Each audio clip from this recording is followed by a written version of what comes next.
Kepastian hukum pendaftaran tanah sengketa Alam Sutra. Resume masalah. Pada April 2020, diketahui terjadi persekongkolan antara penggugat DM dan tergugat MCP untuk mengakuisisi tanah seluas 45 hektar di kawasan Alam Sutra Pinang, Kota Tangerang. Hasil dari sengketa tersebut adalah damai. Kemudian PN Tangerang mengeluarkan surat putusan pengosongan lahan nomor W29.415 HT.04.07.8/2020. Padahal sebelum hasil sengketa terjadi, PTTM memiliki 35 hektar lahan dan warga Alam Sutra 10 hektar lahan tersebut. PTTM dan warga Alam Sutra pun melaporkan DM dan MCP. Hasilnya, DM dan MCP ditangkap berdasarkan pasal 263 KUHP dan 267 KUHP tentang pemalsuan dokumen. Rumusan masalah yang berkaitan dengan pendaftaran tanah. Berdasarkan rekaman kasus di atas, dapat dirumuskan pokok permasalahan sebagai berikut. Bagaimana DM dan MCP dapat bersengketa atas lahan yang sudah didaftarkan kepemilikannya oleh PTTM dan warga Alam Sutra sebelumnya? Analisa.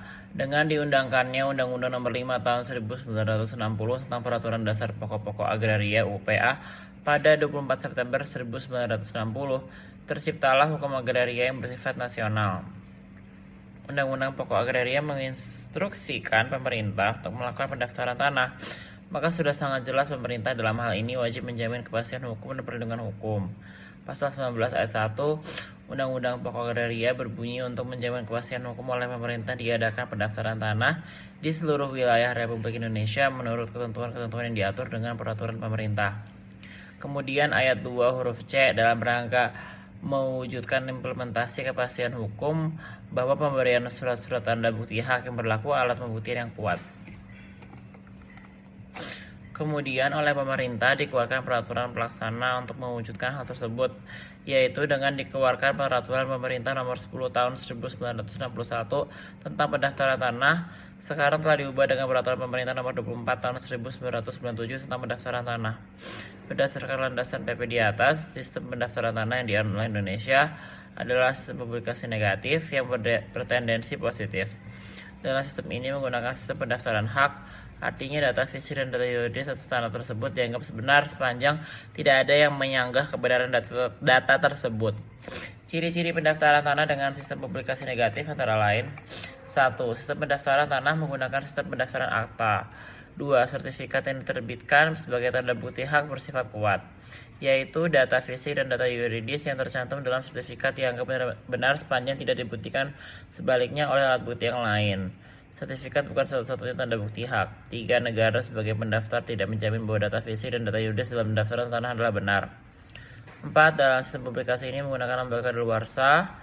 5. Pihak lain yang dirugikan atas diterbitkannya sertifikat dapat mengajukan keberatan kepada penyelenggara pendaftaran tanah untuk membatalkan sertifikat atau gugatan ke pengadilan untuk meminta agar sertifikat dinyatakan tidak sah. 6. Petugas pendaftaran tanah bersifat pasif, yaitu hanya menerima apa yang dinyatakan oleh pihak yang meminta pendaftaran.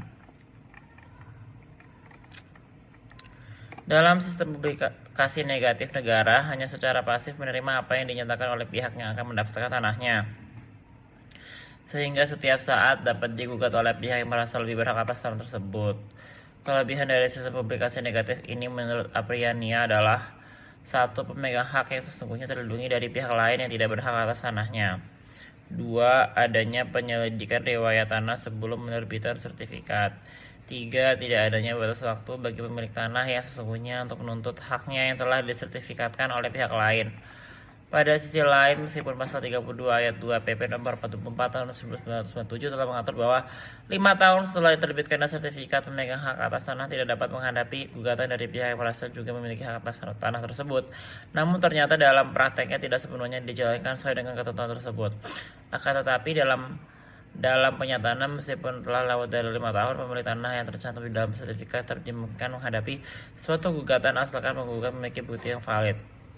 Hal ini dikarenakan ketika pemilik tanah mendasarkan tanahnya belum tentu ia beretikat baik. Oleh karena itu, pada kasus tanah Alam Sutra di atas, apabila merasa lebih berhak atas tanah tersebut, dia berhak menggugat MCP walaupun PTTM dan warga alam sutra memiliki data kepemilikan fisik dan yuridis tanah tersebut.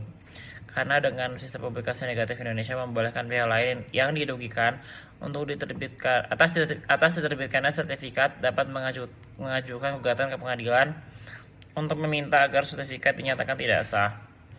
Akan tetapi dikarenakan data fisik dan data yuridis pihak DM adalah palsu dan merupakan tindakan pelanggaran KUHP, sehingga putusan pengadilan atas pengosongan tanah pun tidak sah. Kesimpulan, berdasarkan bahasan yang tertera di atas, sengketa tanah palsu antara DM dan NCP untuk menguasai lahan PTTL dan warga alam sutra dapat dianalisa berdasarkan Undang-Undang Nomor 5 Tahun 1960 tentang Peraturan Dasar Pokok-pokok Agraria atau UPA 1960. Sistem pendaftaran tanah yang dianut oleh Indonesia adalah sistem publikasi negatif yang bertendensi positif, artinya negara hanya secara pasif menerima apa yang dinyatakan oleh pihak yang akan mendaftarkan tanahnya, sehingga setiap saat dapat digugat oleh pihak merasa lebih berhak atas tanah tersebut. Walaupun berdasarkan sistem publikasi negatif, DM dapat menggugat kepemilikan tanah yang telah bersertifikat atau diduduki. Putusan pengadilan Tangerang atas pengosongan tanah tetap tidak sah karena bukti yang disampaikan DM adalah dokumen palsu yang melanggar KUHP.